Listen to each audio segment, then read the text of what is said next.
Today we're talking about brain fog and memory issues in multiple sclerosis. And this really impacts our quality of life. When we're diagnosed with MS, we may or may not have brain fog right off at the start, but it is a very, very common symptom. And it can be devastating because maybe our job requires that we have very sharp clarity, mental clarity, and memory. And so when these symptoms start to set in, we start to really worry, are we going to be able to continue working? Am I going to be able to continue taking care of my family? And so the good news is that, yes, there are real causes and there are real solutions to get our cognitive function back to normal and even better than it was before. Our brain can heal, and that's what we're talking about today. If we haven't met, my name is Pam Bartha, and I was clinically diagnosed with multiple sclerosis over 30 years ago. And I know how devastating brain fog can be. I was really, really sick with my first MS attack, but I was so fortunate that I learned earlier on that I was dealing with infections in the body. And we're going to talk about that because there's this huge link between the gut and the brain. And really, the vast majority of what's causing our cognitive impairment, our fuzzy head, not being able to remember things, being forgetful, just not having that mental clarity, all of those symptoms and even depression and anxiety are stemming directly and indirectly from the microbes that are living, especially in our GI tract, but some of them that have already moved into our central nervous system. And as we decrease their population and as we decrease the poisons that are being produced, we find that we have a sharp brain again, and we're able to communicate properly, keep our jobs, and just maintain relationships and all our responsibility that we need to do. So in the MS world, and so this is not just for MS, but I'm talking directly to MS because that's what I was diagnosed with. But really, it means that if you followed my work, you know that we're out of balance. We have severe dysbiosis. We have several different types of infections, parasites that are causing the problem. And we're going to talk about how these infections are directly and indirectly making us have these horrible cognitive impairments. So if we follow standard of care, we know that it's just known that we'll have cognitive impairment, so the forgetfulness, the foggy head, the poor memory, but they don't know what causes it. And we're going to talk about how these microbes cause it. So the first thing that I wanted to share is that a couple of things to get out of the way before we talk about the infections, because this, again, the infections are impacting this, but we have to make sure we deal with these. We can't just continue on. So number one is sleep deprivation. So when we have chronic disease, it usually very often really impacts our ability to sleep well. We may wake up several times throughout the night because we have bladder issues. We may have a hard time falling asleep. We may find that we wake up in the middle of the night. Usually 3 o'clock is the witching hour for these parasites. And so whether we're not falling asleep early enough, or we're waking up in the middle of the night, or getting up for the bladder issues and maybe waking up too early before we feel rested, before we've had the 8 hours, if we have ongoing sleep deprivation, this can really impact our cognitive function. So again, the parasites are often causing this, but we have to address it. We have to use over-the-counter safe things that will help us. And of course, we always first want to use the real safe things, like going to bed at a decent time, making sure we're not looking at blue light on our phones or our TVs at least a couple of hours before bed, just turning the lights down, putting on some music, reading, just doing things to relax ourselves, and all the other, we'll talk about the other steps, but very important that we address sleep deprivation, because if we treat the parasites but we're still sleep deprived, it's going to slow down that recovery of our brain. And Another thing is looking at our physiology. So things like low blood iron, which is again a consequence very often. It can be our diet, but especially these parasites. So when we're really anemic, we can feel extremely tired and can have foggy heads. Also, low thyroid is another symptom. So low thyroid is really, really common, and it is really connected again with the state of the microbes in our gut, especially, but in our body. And so as we correct that, then and we need to support our thyroid. We need to make sure we're getting enough nutrients, for example, like for example, iodine from kelp, etc., in our diet. We need to make sure that we support the thyroid, but then we also need to treat these infections that are really making our thyroid suffer. Mold exposure is another one. If we live in a moldy home, the mycotoxins from the molds are so incredibly poisonous to our body and our brains. So, mold mycotoxin exposure will definitely cause us to feel like really foggy head, forgetful, and impact our memory. So, we have to look for water damage in our home, any kind of signs of mold, and have it dealt with properly. Mold remediation is quite an art. So, it's not enough just to have the mold removed if we've had a lot of it, but these spores, they end up on our blinds, on our drapes, on our carpets, in our clothing, everywhere. So it takes quite a bit to get these mold toxins out of the home, and using a HEPA filter is definitely good for filtering the air, but we have to address this properly. So these are all things that definitely can cause foggy head and poor memory, mental, just not being able to function mentally, right? Having this cognitive impairment. And then let's talk about the infections now, because there's several different ways that directly that these infections can cause us to have these horrible cognitive impairment.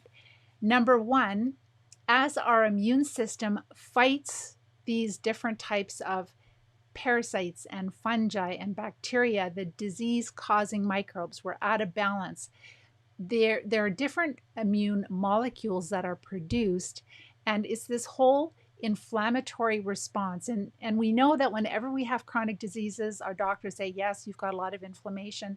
And inflammation is the war zone. It's where our immune system is fighting the enemy. And the enemy is usually different types of infections, parasites. So think of the inflammation as being the war zone. Your immune system are the good guys, and the bad guys are the disease causing microbes. So in this state of inflammation, our body will produce different types of molecules to communicate with different divisions of our soldiers and our immune response. And this whole process of inflammation can really impact our brain also, and also the release of histamine. So that is another type of molecule that our immune system it'll be produced in response to infections. So our immune system, its response can directly cause all of these cognitive issues, this cognitive impairment that we experience in different types of chronic diseases.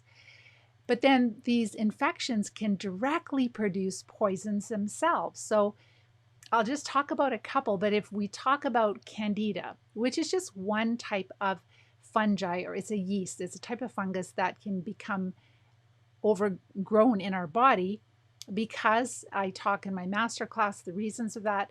But when it becomes too populated in our body, then the poisons that it produces can really start to impact us. So one of the chemicals that it can produce is ethanol, alcohol. And the medical community actually has a term for when if one of their patients has a lot of fungus inside of their intestines and their body, and they eat a lot of carbohydrates, and then all of a sudden they're able to measure the alcohol in their blood, and they have high amounts of alcohol in their blood, like they were out partying it up. But actually it was the infections that were fermenting. And we know that bacteria and fungi can ferment carbohydrates and produce a lot of alcohol, which is measurable in the blood. And with all of these chemicals, I'll talk about a couple more. There's many different ones that can affect our brain and cause the foggy head feeling or else the poor memory. So number one is alcohol, where we could feel like we're just spaced out and we can't concentrate. Another one would be morphine-like substances. So if we have these infections and we eat things like dairy and gluten, then there are these substances that are produced, and they're morphine-like substances, and they can make us feel kind of high and dopey and foggy head and can't concentrate. So that's another thing. So even simply just taking dairy and gluten out of our diet can help. It's not treating the cause, but it's giving us some symptom relief. So that's awesome. So with these different types of chemicals that are being produced by these different types of microbes, so we know that ammonia can be produced. So some of these microbes, or so the toxins they produce, they can cause different types of symptoms like anxiety, but we're more focused on brain fog and poor memory. And so it's just important to understand that it's either, number one, it's mostly stemming from the gut, but there is this gut brain connection. So the nerves that are impacted in our intestines definitely can impact the nerves that are in our brain. We know that with multiple sclerosis, if you followed any of my work, that there's so much evidence of these infections being present in our central nervous system. So then you can imagine the inflammation there, and you can imagine the different toxins that are produced right in our brain. So whether it's happening in our gut and that's aggravating the nerves and the whole inflammation process is happening there, but because of the MRI lesions, those are pockets of infection. So we do have it in the central nervous system. So we have both, right? And that is the key, is to understand that it's not just one thing. And if we were to ask our doctor, like, I'm so tired and I can't focus and I can't concentrate and I have such a foggy, fuzzy head and I can't remember things, I can't like problem solve, I can't make plans, etc. Sometimes I'm talking and I forget what I'm talking about. The doctors don't have good remedies for that. They might give you an antidepressant, they might give you a stimulant, but that's not going to really help. What really helps is, number one, is if you stop feeding those infections, and they thrive on carbohydrates. So going low carb with the Live Disease Free diet. And I have playlists on YouTube and Facebook, Live Disease Free. The Facebook is not a playlist, but you can find the videos there. But we do have a playlist on YouTube, Live Disease Free, where you can learn how to follow the Live Disease Free diet. There's also a cheat sheet if you go into the Live Disease Free community in Facebook, there's a cheat sheet that you can put in your kitchen. So the first step is to stop feeding the infections. And these steps are from the Live Disease Free plan. This is what we do. We help people all over the world to recover from multiple sclerosis and other chronic diseases. And brain fog and poor memory are just one of the symptoms they recover from. So as we stop giving those infections a lot of food, we notice that the inflammation starts to go down. And that means that our immune system is not fighting as hard. It doesn't have to do as much work. So because the bad microbes, the disease-causing microbes, they're less active and they're producing less poison. So that's why the inflammation is going down. So then we start to find like, oh my gosh, I'm starting to be able to think more clearly and I can remember things better. So it's very important to remember that the brain can heal itself. We are so fortunate. There are some parts in our body, some organs, that they don't regenerate themselves as well, but the brain can. And I'll share a couple of awesome successes with you as soon as I finish this step. So number one is stop feeding them. Number two is to support the body. So making sure that we are supporting the detox. What happens is that when we have a lot of these disease-causing microbes in our intestines, and then they move into different parts of the body, all the way into the central nervous system, they produce a lot of poisons. And those poisons, through leaky gut, because of the inflammation in our intestines, they are passing the barrier between the gut and the blood. They're moving into the blood. They're reaching the liver. The liver is the big detox organ. It is trying to filter out the blood. It is trying to clean out the blood. But if there is too much poison in the blood, it's not able to keep up. So then that poison continues in the blood and it crosses the blood-brain barrier. And so that's how those poisons can directly impact our cognitive function. So one of them would be acetaldehyde, and that is the hangover chemical. It's the one where you feel like you were hit by a truck, and it can fatigue and brain fog and poor memory. You're just feeling cloudy in your head. So that's just one of the different chemicals. So as we stop feeding them, the infections are less active, the inflammation starts to go down, and we start to feel a lot better. And then we start to support the body, and we make sure we're having daily bowel movements. We make sure that we're sleeping well. We support the areas in our body, like maybe if we had low thyroid or we had low iron, all those areas we're just supporting. So all these things, they add up together, and there is really a synergistic effect. So it's not like 1 + 1 is 2, it's like 1 + 1 is 4. And we see this momentum of improvement and recovery. So it's very important to understand that there will never be a single cure, a single pill cure. We've got to correct our physiology. We've got to stop feeding these infections. We've got to treat them. We've got to support our body. And I know that a lot of you may have tried diets, and you may have tried different things to get well. You might have tried CCSVI. You might have tried stem cell. There's many different things we can try. But unless you focus on the cause, which are the infections, we just don't get our cognitive function back to where we want it. And when you focus on the infections, supporting the body in a holistic approach, but focusing on targeting those infections, treating them, that's where I'll share a couple of stories of students. So years and years ago, in my very early days of coaching, I worked with a beautiful wellness champion called Barb. And she loved trail riding, and she had multiple sclerosis, but she had severe cognitive impairment.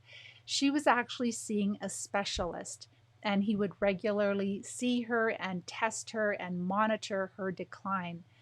And just by following these steps in the Live Disease-Free plan, her cognitive function improved so much that she no longer was allowed to see him anymore, which is amazing. And then another student, Lisa May, and you may have heard of her if you've listened to my masterclass training. She was a grad. She's actually been a coach with our students in the past. And she was a nurse. She was working in the hospital. She was really worried that she was not going to be able to continue to work. It was the cognitive impairment, the brain fog, the memory issues were impacting her work and her whole life tremendously. She started the program. She implemented really well. She recovered from MS. She used to be in brain studies. That's how bad her cognitive function was.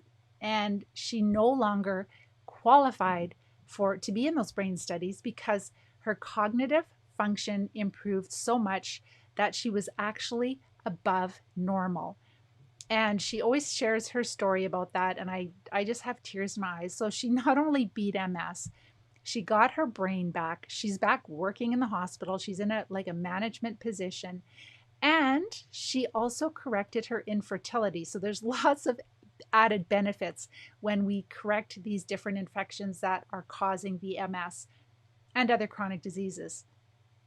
So again, the steps to recover include, number 1, stop feeding the infection. Give the body a lot of nutrition, but stop feeding the infections so much. We can't starve them to death, but we can definitely make their life miserable.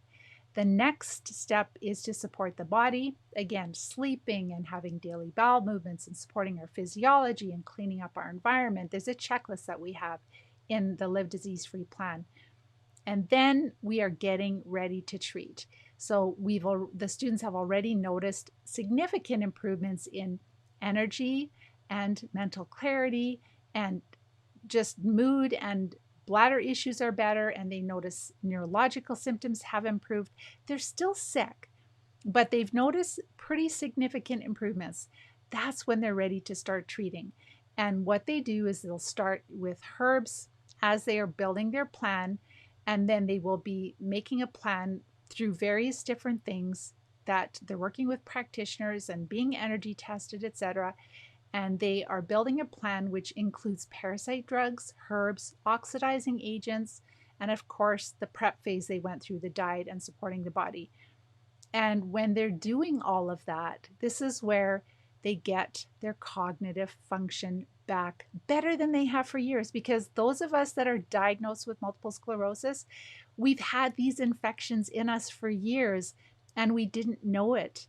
And so we haven't had really good mental clarity and memory, super memory. Not, and this is like kind of like, this is what you know, this is what this is what life's been for so long, this is what you think is normal.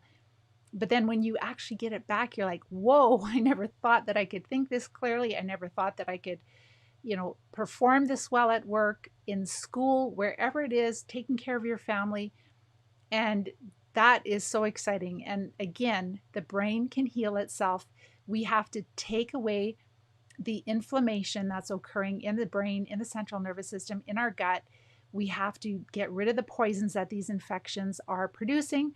And then we have to support our brain with lots of nutrition and sleep and exercise, and all these things will help us to have a brain that is super sharp and we have excellent memory.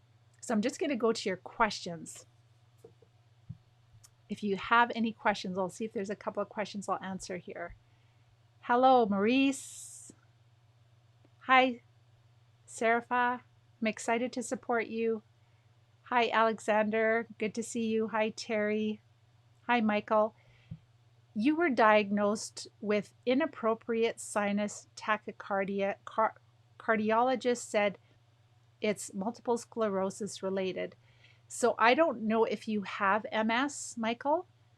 And I also don't know if you have had the vaccine, so the shot.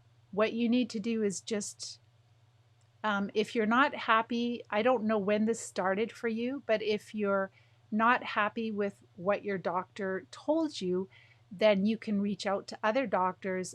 I'm just throwing some ideas out here because I know nothing about you. So the heart issues, because I do know that there are a lot of adverse effects relating to heart issues and the vasculature system. So there is a wonderful group of doctors called the FLCCC.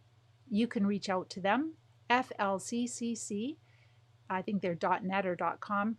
And you might be able to find a doctor there. Sometimes there's groups of doctors and they are licensed in different states and they can do telemedicine.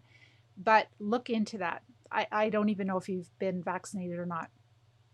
I would look into that because that is not like, I've worked with 700 students in the academy, and I'm not saying that the heart issues could never be a problem, but the one area that could be a problem is Lyme. So Lyme infections are really common in multiple sclerosis, and we do know that Borrelia can definitely impact the heart, can cause inflammation in the heart. So that is one possibility. The other one is make sure to check about, any possible adverse effect from the vaccine if you've had it. Talk to America's Frontline Doctors. That's another great group, America's Frontline Doctors. And I can't remember his name. There's a doctor in the States and he's really great. So there are different doctors that will, if it's an adverse effect from the vaccine, that they've got different therapies that they can help for you to overcome that. So it sounds like you have inflammation in your heart, and the only infection that I'm aware of, I mean, fungus can get into any different organ for sure, but it is known that Lyme disease can definitely impact the heart. So hopefully that helps. Hi, Mary. Hi, Callie. How come they don't find these infections? That's a really good question. So this is my own personal opinion. So years and years ago, we knew that parasites were an issue. Right now we treat our dogs, we deworm our cats, our horses, all our animals, we deworm them. So we know that even if we haven't traveled to a different country, that parasites infect our animals. And we know that parasites are in the soil, and we know that parasites are on our food. And so, for some strange reason, the doctors are trained that parasites do not infect humans in developed countries. And nothing could be farther from the truth. I know that our doctors are trained in a certain way, and I know that they're doing their very best that they can. But I don't believe, I believe that somewhere it not with them, but with the industries, it's just that it's not feasible, it's not profitable to treat parasites. It's much more profitable for us to be on immunosuppressive drugs for the rest of our life. And so that's the direction that our standard of care has gone. So it makes perfect common sense with my students. Like, if they've watched the master class training, they're like, oh my gosh, I've had gut issues for years. I've been on antibiotics, not for a few years, but maybe when I was a child. I had all these different infections. I was maybe on acne medication or antibiotics for acne, like myself. So there's this process of how we get to this place, and it's very common sense. And it's so nice to know that it's not a mystery, that it's just something that we can actually correct. So unfortunately, like if you look at the newer MS drugs, they're $100,000 per year for some of the newer drugs. And our neurologists are getting paid to prescribe them. They're getting very compensated really, really well. So we've created these industries, and they're very set in stone, and there's a lot of resistance to go in a different direction. Although the study of the microbes that live in our body, how they impact us in health and disease, is the most heavily researched field in science today. If you want to watch some of my previous videos, Callie, I've done a whole series on different types of infections, and I reviewed really current studies, and it's really exciting to see, the evidence that shows that. And it's not just worms, it's bacteria, it's disease-causing bacteria and fungi and single-cell parasites and small worms and big worms. And it's the collection of this state of dysbiosis, being out of balance. That is, the more out of balance we are, the more populated these microbes are, the sicker we are. So that is the answer. And as we correct them, our mental clarity comes back, our cognitive function is returned, it's better than it was for years, and our memory is great, clear mind, etc. So that is the answer, and we don't have to live with this horrible cognitive impairment. Do the wheelchair users get bowel movements? I know it depends. Like, the students are at all different levels with their health when they work with us. So some of the students, I should say, the vast majority of the students, especially the sicker we are, the more constipated we are. And the constipation, yes, inactivity does not help matters, but the constipation is mostly caused by these parasites. So even people that can walk, like when I was a teenager, because of these parasites, I would have a bowel movement once a week. And that was as a teenager, that was pre-MS. So I obviously had bowel issues, these parasites and I had stomach aches. If I ate the wrong food, if I ate Chinese food, I'd be laying on the floor with stomach aches. So, I can look back on my life, and even when I was a newborn baby, and that's what we do in this course, is we look back to when we were born.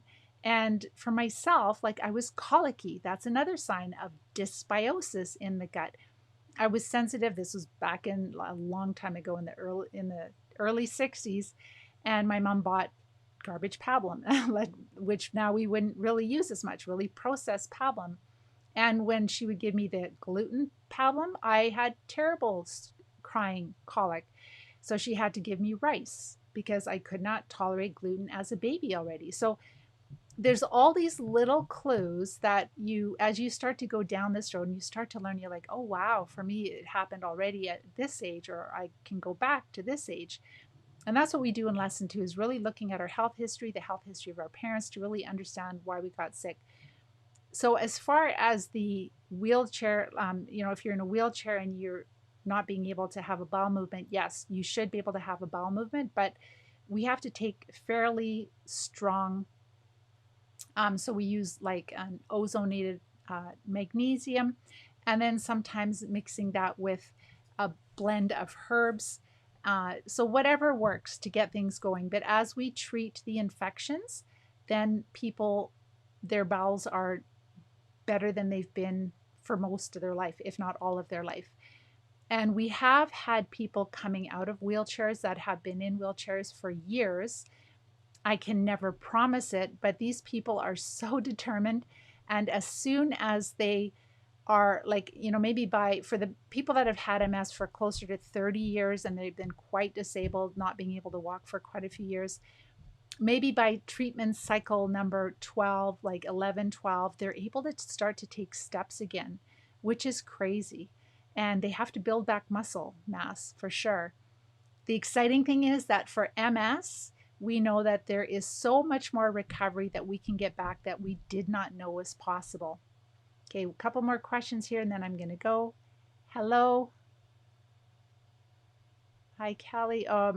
What tests can I ask my doctor for? Unfortunately, we don't have tests, good tests. And so I say save your money. You could be tested for Lyme, and if you test positive, you don't know, you might have some DNA of the Lyme in your system, but is that what's causing all your symptoms? You don't know. And as far as the parasite, like the worms, etc., they're not going to show up. The things that are in your central nervous system are not going to show up. So unfortunately, we don't have good tests. The way that we determine the treatments is we look at our diagnosis, we look at our symptoms, we look at our health history and the health history of our parents. And then very often our students will take samples of common parasite drugs that are helpful, and they will take those into somebody who can do energy testing. So they'll take one dose into someone who can do energy testing, and that it's a practitioner, so somebody who is a licensed healthcare professional, and they will say, yes, this one tests well for you, no, that one doesn't. It's not an exact science, but it is really helpful. And so that's what we've been doing, Callie. So Michael, you've had MS since 2003. You were diagnosed with this in November. So I am assuming that was before the vaccinations, because I don't think they were rolled out at that time yet. So then it's likely that it may not only be Lyme, but we do know that the Borrelia definitely can cause inflammation in the heart, and other microbes can too. So we have had one of my students, actually, he had a pacemaker, and he had MS and he had a pacemaker, and he finished the course and he was symptom free. And he went to the doctor because he had to get his pacemaker replaced. Every so many years they do that. And they said to him, oh my gosh, it's not working. Are you okay? Do you feel okay? And he's like, yeah, I feel fine. Why? He says, the pacemaker just stopped working. And they said, well, I guess you don't need a pacemaker. We've never had this before. So they just left the pacemaker in him that wasn't working because they didn't want to risk taking it out. He might have an adverse event from that surgery. So they just said, we'll just leave it in there. We'll monitor you, but you don't need a pacemaker anymore. So that's the exciting thing. We've had a couple of students like that, which is amazing. So when we have this tachycardia, it is some kind of inflammation, and you just do all the same steps, and that is very often resolved. Hi, Catherine. Yes, frontline doctors are great. You haven't been vaccinated yet. Okay, so then it's not that. Then it would be possibly Lyme infections, but it could be others too. And it's really hard for me to, and for anyone to figure out which infection it is. So we look at your symptoms. There are very specific symptoms for fungus. There's for different types of fungi. There's very specific symptoms for the Lyme infections, and there's very specific symptoms for parasites. And so we look at that, and we look at what you test well for energy wise, and then you just start to do treatment cycles. So each treatment cycle, we're doing about 14 days of treating like worms and single-celled protists. Then we'll take 10 days to treat fungi, and then we'll take a break week. And during the break week, 1 to 2 weeks, in that period of time, our students will use herbs. So let's say if they have a lot of symptoms of Lyme or Candida, they'll use appropriate herbs for that. And we also use the oxidizing agents too, like the oxygen type therapies, which that's kind of like an layering or making, adding different layers to the treatment to make it more effective. Because when we have chronic disease like you have for like since 2003, Michael, that is a long time. So you have a parasitic infestation and it takes a bit of work to get them out. But the exciting thing is that as you keep treating and treating, you have more and more recovery, and you will have more recovery than you thought possible. Hi, Cheryl. So great to see your beautiful face. And Asim, hello. Doctors first thought depression is the cause of my brain fog, but I was sure it wasn't depression. So I have interviewed hundreds and hundreds. I would say, like, I don't even know how many. Like, I've been coaching like 1,000 students, and then many times that over the years I've spoken to people, and a lot of people that have brain fog and extreme fatigue and memory issues, even though those drugs are not really recommended to be helpful, I guess the doctors maybe feel they want to do something, so they will give them antidepressants or stimulants, and it just doesn't really do much. So I can totally see. So Asim, your answer is that, just following the steps. Like, number one, stop feeding these infections so much, get them to be less active, let the inflammation start to go down. You'll start to feel the energy and the mental clarity just starting to come back, and build a game plan to treat. And that is your answer. That gives you the highest quality of life. Hi, Elizabeth. How difficult is the worm fluke detox? No, it is not. The way we do it, no, it is not. I think that if you are the kind of person who you just do a lot of Google searching and you look for different treatments and you try to find them and you start to take them, yeah, you could get really sick. But what we do is through following the diet first, and then making sure we support the body first. So we're having daily bowel movements and we're feeling a lot better. And then we bring in whatever treatments we test well for, we're bringing them in slowly, like over a day or two. So then we call it the angry worm syndrome. We don't want to upset them, like to the point where we feel lousy. And so when you bring them in one at a time, students can continue to work. They just feel better and better and better. We do everything to avoid Herxheimer reactions because they're not helpful. I mean, sometimes you can't avoid a Herxheimer reaction because everybody is different. Some people are sensitive to everything, and some people can just take the drugs and they're just fine. And if they're really sensitive to everything, we just go more slowly at the start. When you introduce therapies more slowly, it's more immune modulating, meaning that it's almost like a slow poison to them, not a really quick poison. And it works really well. But if you just try to treat worms while you're eating high carbs and you're not sleeping and you're under high stress, it's not a pleasant experience and you just don't get the results. I know this. I've worked with hundreds of students. So it's very important to follow all the steps. And then it is a very pleasant experience. And it's just shocking when you treat, like, how much younger you feel. So because I'm in Canada and it's really challenging to treat parasites, I didn't even know that I could treat parasites because I've had stool tests done and it's like, no, you don't have parasites. And I'm like, yes, I have parasites still, because I know my gut has never been 100%. I've been able to manage it well enough to be MS free. So what I've learned is, like, from these doctors and then finding local practitioners to write the prescriptions, it's amazing what came out and how much younger you feel when you treat them. That is, nutrition is so important. It is like the first step we take. But the microbes that live in your body, they have such a huge impact on how young you feel and how young you look, because the poisons they produce, they make us deficient in nutrients. They make us feel like we're worn out and look like we're worn out. And the more we treat them, the younger we feel. and the younger we look. And it is a really big part of anti-aging. And it's really unfortunate that we're not doing this. It's just a simple thing we should be doing at least once a year.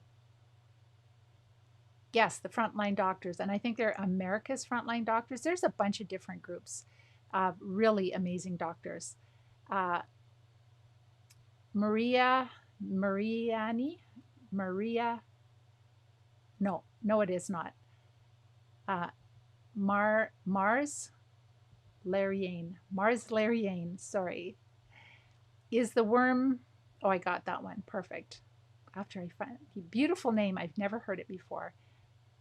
Also, what medications are normally used? I can't recommend medications because that would be irresponsible of me because I don't know what you would test well for. But there's various different worm medications and medications to treat protists and medications to treat fungi, whether it's molds or Candida type fungi. So there are many different types of medications, and it's really, what have you been exposed to? What kind of parasites have you been exposed to?